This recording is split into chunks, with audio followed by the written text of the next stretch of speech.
Selamat datang kembali di channel Kotak Masalah.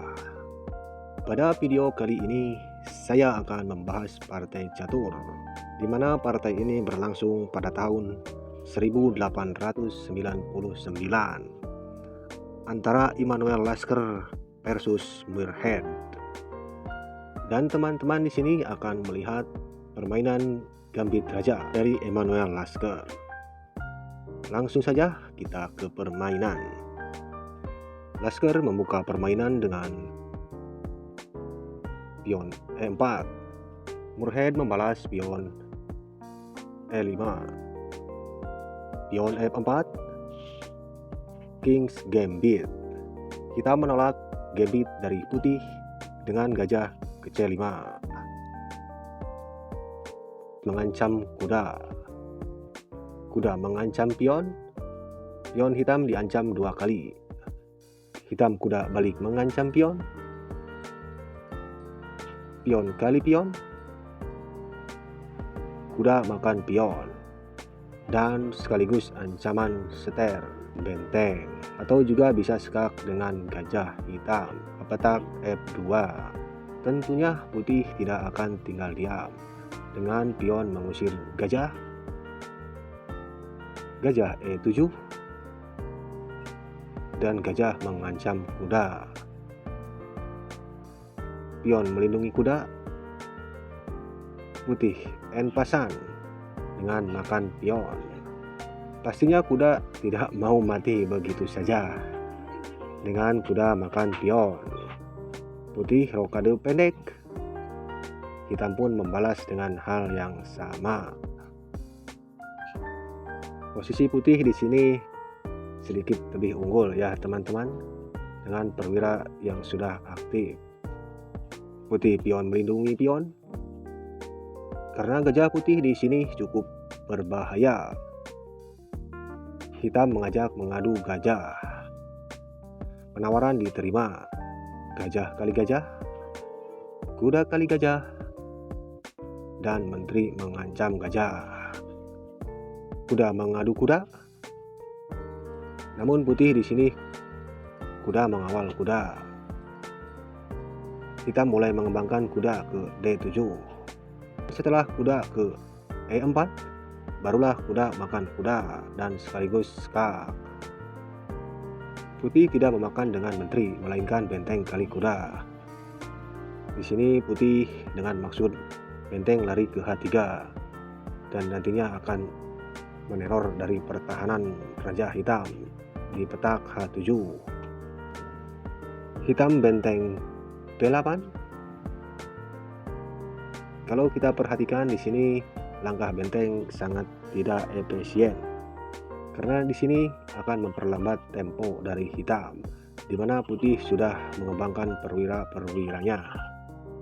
Baik teman-teman, sebelum kita lanjut, saya akan bahas sedikit. Mungkin kuda ke F6 akan lebih baik, di mana sekaligus mengembangkan serangan dari hitam, juga akan menambah pertahanan di petak H7. Semisal kuda kali kuda, hitam balas gajah kali kuda, dan benteng pun tidak akan memakan gajah, karena dikawal oleh menteri dan pion. Maka putih pun melanjutkan rencana ke H3, dengan maksud dan tujuan skakmat ke petak H7. Di sini balasan hitam sangatlah simpel, dengan memajukan pion ke G6, atau bila gajah putih ke H6 mengancam benteng, ya mundurkan saja gajahnya. Selesai. Gajah kali gajah, maka raja kali gajah, dan posisi masih seimbang. Dan kalian bisa melanjutkan permainannya di posisi seperti ini.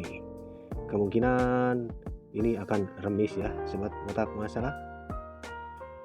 Baiklah teman-teman, kita kembali ke posisi ini, dimana setelah kuda pindah ke E4, maka kuda kali kuda sekaligus skak. Benteng makan kuda, lanjut benteng ke B8. Benteng H3 sekaligus akan mengancam petak H7 dengan kuda membuka jalan menteri. Pion mengusir kuda. kuda lari ke G3. Di sini diagonal putih sangat riskan ya untuk pertahanan daripada hitam. Setelah pion ke G6, kuda putih mundur ke E2 dan nantinya akan bergerak ke F4, diteruskan ke E6 dengan ster dan mengancam benteng. Hitam balas gajah dengan ke D6, menteri mensekap. Hitam ke pojok H8. Di sini raja hitam belum cukup aman. Ditambah dengan teror gajah mengancam benteng ke H6. Maka benteng harus lari dan bergerak ke E8 sekaligus mengancam kuda. Tentunya hal ini sangat diinginkan oleh putih dan langsung dimanfaatkannya. Petak F7.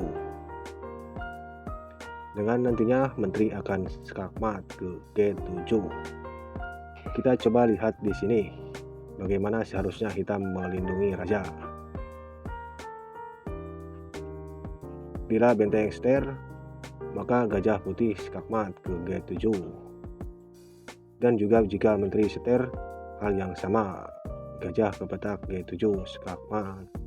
Atau bila gajah menutup jalan skakmat di G7 oleh menteri putih, maka gajah kali gajah dan benteng kali gajah ster, maka skakmat akan terjadi di H7.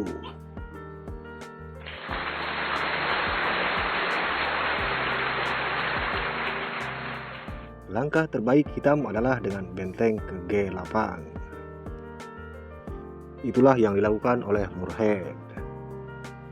Coba teman-teman di sini kalian temukan skakmat dalam 3 langkah. Saya kasih waktu 10 detik, dimulai dari sekarang.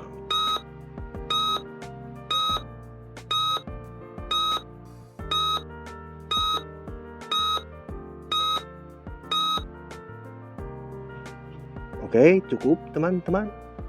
Bila teman-teman ada yang berpikiran dengan mengorbankan menteri sekak ke H7, selamat, kalian benar. Hitam di sini cuma punya satu pilihan langkah dengan raja kali menteri. Gajah membuka sekak benteng. Raja di sini tidak bisa bergerak alias mati kutu. Selain menteri menutup sekak. Dan di langkah terakhir atau langkah ketiga, skakmat dengan benteng kali menteri.